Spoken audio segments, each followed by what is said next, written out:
Hello, everyone. Jaclyn Hawtin here from Digital Dames.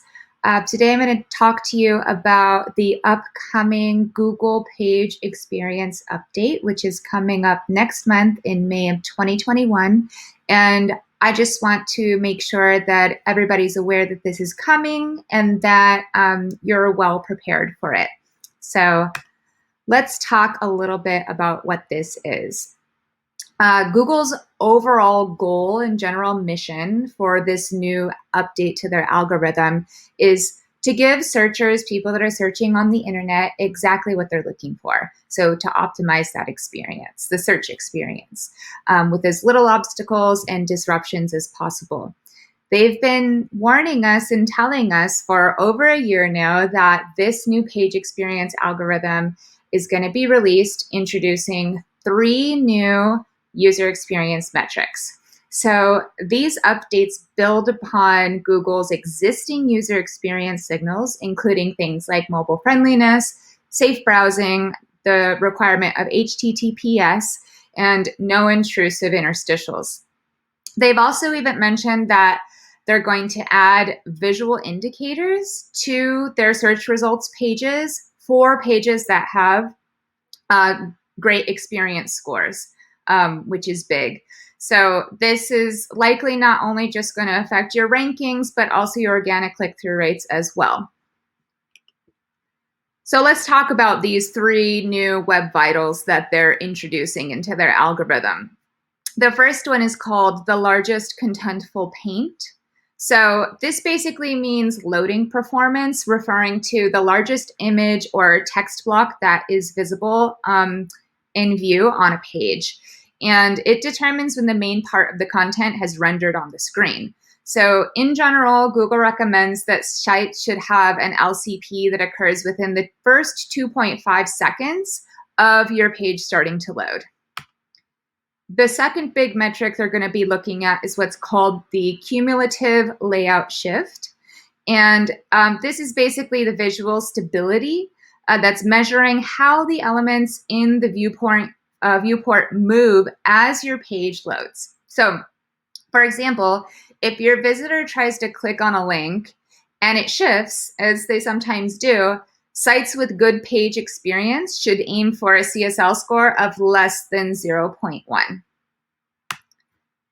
The last metric that Google's algorithm is going to be paying attention to is what's called the first input delay. So this is basically used to measure interactivity on your web page. It measures the time when somebody engages with your website, doing something like a button click or scrolling through the page until the site begins responding. So this latency can be the result of a browser working on other tasks, such as loading other parts of a web page. Maybe it's loading other analytic scripts in the background that are slowing things down. So in order to provide a good page experience, your site should strive to have a score of fewer than 100 milliseconds. So what's staying the same here? Previously, the primary metrics of focus from Google's algorithm were in these 4 categories. Mobile friendliness. So if your website and its landing pages perform well on mobile phones, then Google's mobile first indexing would penalize those that do not. So that's very important. We know that. We've been doing that for a while now. Safe browsing.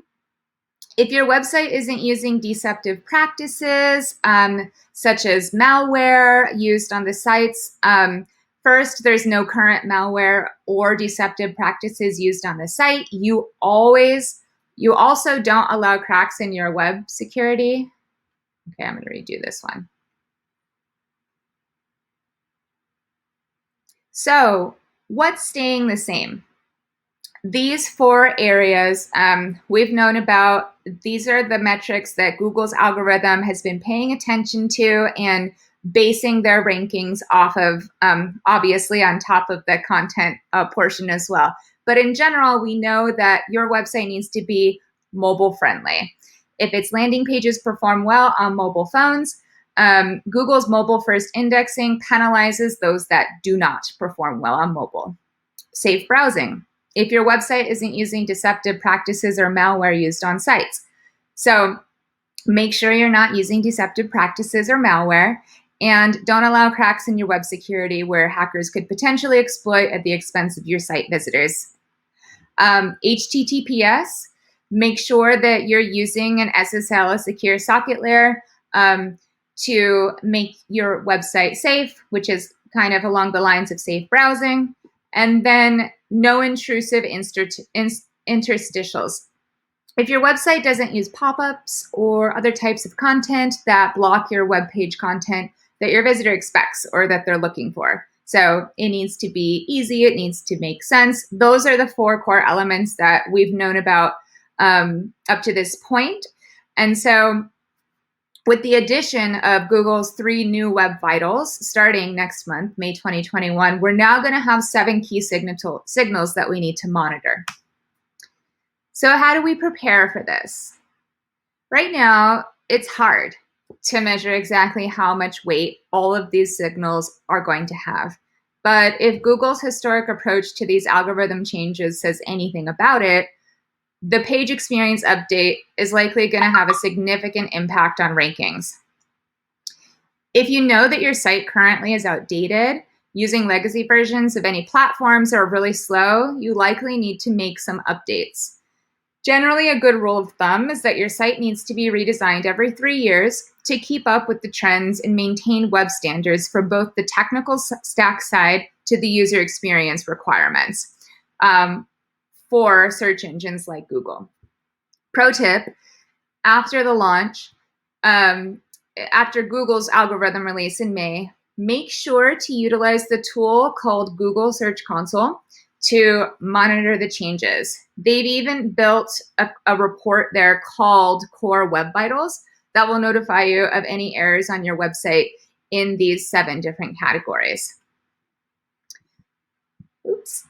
So that's all I have for you today. I hope that you already were aware of this update, and if you weren't, that this information was helpful to you. As always, if you have any questions, I'm here to answer them. Thank you so much. Have a lovely day.